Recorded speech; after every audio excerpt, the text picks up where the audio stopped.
हुमायूं कबीर के मंच पर बुलडोजर, जेल में बरसे पुलिस के डंडे। पश्चिम बंगाल के मुर्शिदाबाद जिले के बेलडांगा में टीएमसी से निलंबित विधायक हुमायूं कबीर ने शनिवार को अयोध्या की बाबरी मस्जिद की तर्ज पर बनने वाली मस्जिद की आधारशिला रख दी। जहां हुमायूं कबीर के घर बुलडोजर चलाने की अब मांग की गई, वहीं हिंदू संगठन डंडा लेकर पहुंचे, जिसके बाद अब जेल में हुमायूं कबीर जा सकता है। वहीं 2 लाख की भीड़ जुटाने वालों पर जहां ममता खामोश है, तो वहीं ममता को सत्ता से हटाने की अब पूरी तैयारी हो चुकी है, जिसका कच्चा चिट्ठा खुल चुका है। नमस्कार, कैपिटल टीवी का खास शो कच्चा चिट्ठा देख रहे हैं आप। मैं हूं आपके साथ हर्ष भारद्वाज। पश्चिम बंगाल के मुर्शिदाबाद जिले के बेलडांगा में टीएमसी से निलंबित विधायक हुमायूं कबीर ने अयोध्या की बाबरी मस्जिद की तर्ज पर बनने वाली मस्जिद की आधारशिला रख दी है। कबीर ने कड़ी सुरक्षा व्यवस्था के बीच मंच पर मौलवियों के साथ फीता काटकर औपचारिकता को पूरा किया। इस दौरान नाराए तकबीर, अल्लाहू अकबर के नारे लगाए गए। कार्यक्रम में 2 लाख से ज्यादा लोगों की भीड़ जुटी। बंगाल के अलग अलग जिलों से आए लोगों में कोई अपने सिर, कोई ट्रैक्टर ट्रॉली तो कोई रिक्शा या वैन से ईंट लेकर कार्यक्रम स्थल तक पहुंचा था। कार्यक्रम को लेकर बेलडांगा समेत आसपास का इलाका सुबह से ही हाई अलर्ट पर रहा। बेलडांगा और उसके आसपास सेंट्रल आर्म्स फोर्स की 19 टीमें, रैपिड एक्शन फोर्स, बीएसएफ, स्थानीय पुलिस की कई टीमों समेत 3000 से ज्यादा जवान तैनात थे। हुमायूं कबीर ने 25 नवंबर को कहा था कि वो 6 दिसंबर को अयोध्या में विवादित ढांचे की विध्वंस के 33 साल पूरे होने पर बाबरी मस्जिद की आधारशिला रखेंगे। टीएमसी ने 4 दिसंबर को हुमायूं कबीर को पार्टी से सस्पेंड कर दिया था। हुमायूं कबीर बोले, मस्जिद निर्माण रोकने की साजिशें रची गईं। कार्यक्रम से पहले हुमायूं कबीर ने शनिवार को कहा था कि हिंसा भड़काकर कार्यक्रम को बाधित करने की साजिशें रची जा रही हैं, लेकिन मैं बेलडांगा में मस्जिद की नींव रखूंगा। कोई भी ताकत इसे रोक नहीं सकती। हम कलकत्ता हाईकोर्ट के आदेशों का पालन कर रहे हैं। हाईकोर्ट ने मस्जिद निर्माण पर रोक से इनकार किया था। इससे पहले कोलकाता हाईकोर्ट ने शुक्रवार को मस्जिद निर्माण पर रोक लगाने से इनकार कर दिया था। कोर्ट ने कहा कि कार्यक्रम के दौरान शांति बनाए रखने की जिम्मेदारी राज्य सरकार की होगी। हाईकोर्ट के निर्देश के बाद हुमायूं कबीर ने मस्जिद की नींव रखी। सऊदी से धार्मिक नेता पहुंचे। 150 फीट लंबा स्टेज तैयार हुआ। बाबरी मस्जिद के शिलान्यास कार्यक्रम में सऊदी अरब से धार्मिक नेता पहुंचे थे। 25 बीघा जमीन पर कार्यक्रम का आयोजन हुआ। हुमायूं कबीर ने पहले ही 3 लाख से ज्यादा लोगों के जुटने का अनुमान जताया था। कार्यक्रम के लिए 150 फीट लंबा और 80 फीट चौड़ा स्टेज तैयार किया गया था। स्टेज पर 400 से ज्यादा लोगों की बैठने की व्यवस्था की गई थी। कार्यक्रम में आने वाले लोगों के लिए 60,000 से ज्यादा बिरयानी पैकेट तैयार किए गए थे। 2000 से ज्यादा वॉलंटियर ने व्यवस्था को संभाला। वहीं मौके पर सस्पेंड टीएमसी विधायक हुमायूं कबीर ने कहा कि पश्चिम बंगाल पुलिस का समर्थन मिल रहा है, मेरी सुरक्षा की जा रही है, इसके लिए धन्यवाद देता हूं। मैं पूरी मुस्लिम कम्युनिटी को दिल से सलाम और मुबारकबाद देता हूं। इसके बाद मंच से हुमायूं कबीर ने कहा, 2024 में मैंने घोषणा की थी कि मैं जल्द ही मुर्शिदाबाद के बेलडांगा में बाबरी मस्जिद का उद्घाटन करूंगा। आज 6 दिसंबर को मुर्शिदाबाद में बाबरी मस्जिद की नींव रखने के लिए मैं आया हूं। इसके अलावा बाबरी मस्जिद के निर्माण के लिए मालदा समेत कई जिलों से कंस्ट्रक्शन का सामान ले जाने वाले ट्रैक्टर मुर्शिदाबाद पहुंचे। बंगाल के अलग अलग हिस्सों से कुछ मुस्लिम लोग अपने सिर पर ईंट रखकर मुर्शिदाबाद भी पहुंचे थे, जिसकी तस्वीर भी सामने आई। बीजेपी बोली, ये मुस्लिम वोट बैंक खींचने की राजनीति। वहीं बीजेपी नेता दिलीप घोष ने मुर्शिदाबाद में बाबरी के नाम पर मस्जिद के शिलान्यास पर कहा, जनता उन लोगों को पहचानने लगी है जो राजनीतिक लाभ के लिए मुसलमानों को गुमराह करते हैं। टीएमसी और हुमायूं कबीर के बीच तालमेल है। ये मुस्लिम वोट बैंक खींचने की राजनीति है।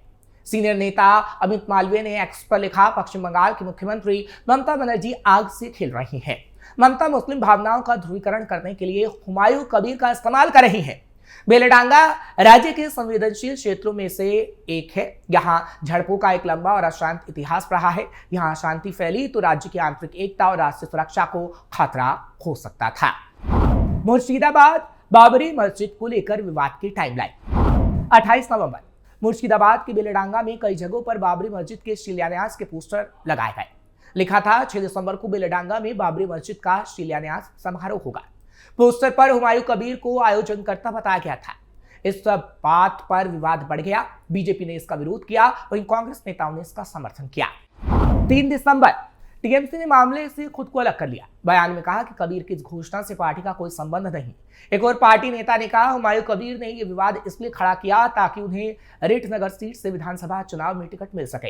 हुमायूं वर्तमान में मुर्शिदाबाद की भरतपुर सीट से विधायक हैं। 4 दिसंबर मामला बढ़ता देख टीएमसी ने विधायक हुमायूं कबीर को सस्पेंड कर दिया।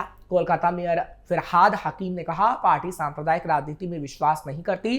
पार्टी एक्शन पर हुमायूं ने कहा, मैं अपने बाबरी मस्जिद वाले बयान पर कायम हूं। 22 दिसंबर को अपनी नई पार्टी की घोषणा करूंगा। विधानसभा चुनाव में 135 सीटों पर उम्मीदवार उतारूंगा। मैं उन दोनों यानी टीएमसी और बीजेपी के खिलाफ चुनाव लड़ूंगा। चलिए, बाबरी की बात हो रही है तो अब आपको अयोध्या में बाबरी विध्वंस की टाइमलाइन भी बताते हैं, क्योंकि जब बाबरी की बात होती है तो उस बाबरी का भी जिक्र करेंगे जिसकी जगह आज राम मंदिर बन चुका है। अयोध्या में बाबरी विध्वंस की टाइमलाइन 1992 से 2025। 1992 से 6 दिसंबर अयोध्या में राम जन्मभूमि बाबरी विवादित ढांचे को कार सेवकों ने ध्वस्त कर दिया था। 2003 एएसआई की report, archaeological survey of India यानी एएसआई की रिपोर्ट में बाबरी ढांचे वाली जगह पर मंदिरनुमा संरचना मिलने का दावा किया गया। मुस्लिम पक्ष ने इसे चुनौती दी। 2010 30 सितंबर इलाहाबाद हाईकोर्ट का फैसला आया जिसमें विवादित भूमि को 3 हिस्सों में बांटने का आदेश दिया गया। मामला सुप्रीम कोर्ट पहुंचा। 2019 9 नवंबर सुप्रीम कोर्ट ने अपने फैसले में कहा कि 2.77 एकड़ की विवादित जमीन रामलला की जन्मभूमि है। मुस्लिम पक्ष को बाबरी ढांचे के लिए 5 एकड़ जमीन देने का आदेश दिया। 2020 5 अगस्त प्रधानमंत्री नरेंद्र मोदी ने राम मंदिर निर्माण के लिए भूमि पूजन किया। 2024 22 जनवरी रामलला की प्राण प्रतिष्ठा हुई। रामलला के गर्भगृह के दर्शन औपचारिक रूप से शुरू हो गए। 6 साल बाद भी प्रस्तावित मस्जिद का निर्माण शुरू नहीं हुआ। वहीं दूसरी तरफ 2019 में सुप्रीम कोर्ट के फैसले के बाद राम मंदिर से करीब 25 किलोमीटर दूर अयोध्या में सोहावल तहसील के छन्नीपुर गांव में मुस्लिम पक्ष को 5 एकड़ की वैकल्पिक जमीन आवंटित की गई थी। हालांकि अब तक इसका निर्माण शुरू नहीं हुआ है, लेकिन वोट बैंक और राजनीति के चक्कर में बाबरी की बंगाल में जरूर नींव रखी गई। हुमायूं कबीर पर भड़का हिंदू संगठन। संत कबीर नगर में शौर्य दिवस के अवसर पर बजरंग दल के जिला संयोजक सौरभ जायसवाल ने हालांकि हुमायूं कबीर के लिए एक बड़ी घोषणा कर दी है। उन्होंने पश्चिम बंगाल के मुर्शिदाबाद से विधायक हुमायूं कबीर का सिर काटकर लाने वाले को 1 लाख रुपए का इनाम देने का ऐलान किया है। शनिवार को संत कबीर नगर में अयोध्या में बाबरी मस्जिद विध्वंस की बरसी के मौके पर बजरंग दल और अन्य हिंदू संगठनों ने शौर्य दिवस मनाया। इस दौरान शहर में एक रथ यात्रा तक निकाली गई जिसमें बड़ी संख्या में कार्यकर्ताओं ने हिस्सा लिया। आयोजन को शांतिपूर्ण ढंग से संपन्न कराने के लिए पुलिस प्रशासन की व्यापक तैयारी भी की गई थी। बजरंग दल के जिला संयोजक सौरभ जायसवाल ने आगे कहा कि बाबर के नाम पर मस्जिद का निर्माण नहीं होने दिया जाएगा, क्योंकि बाबर एक विदेशी शासक था जिसने इस देश पर राज किया था। उन्होंने कहा कि किसी और नाम से मस्जिद बनाई जाती तब तो ठीक था, लेकिन बाबर के नाम पर ऐसा नहीं होगा। बंगाल में हुमायूं कबीर का कितना बड़ा है कद। हुमायूं कबीर कोई साधारण विधायक नहीं है। मुर्शिदाबाद की राजनीति में उनकी हैसियत एक मास लीडर की है। उनका करियर कांग्रेस से शुरू हुआ, वो मंत्री बने, फिर टीएमसी में आए, बीच में 2019 में बीजेपी में गए और फिर टीएमसी में लौट आए। इतनी बार पाला बदलने के बावजूद उनकी निजी लोकप्रियता खासकर भरतपुर और रेजी नगर इलाके में कभी कम नहीं हुई। क्या ये टीएमसी का सेल्फ गोल है? वहीं राजनीतिक विश्लेषकों का मानना है कि ममता बनर्जी ने हुमायूं कबीर को सस्पेंड तो कर दिया, लेकिन उन्हें निष्कासित नहीं किया। अधीर रंजन चौधरी ने भी इस पर तंज कसा है कि उन्हें पहले भी सस्पेंड किया गया था और फिर बहाल कर दिया गया था। ये दर्शाता है कि टीएमसी अभी भी कबीर के प्रभाव से डर रही है। वो दरवाजे पूरी तरीके से बंद नहीं करना चाहती ताकि मुस्लिम वोट बैंक छिटके ना। पश्चिम बंगाल में करीब 30% मुस्लिम आबादी है। मुर्शिदाबाद, मालदा और उत्तर दिनाजपुर में यह आंकड़ा 60 से 70% तक का जाता है।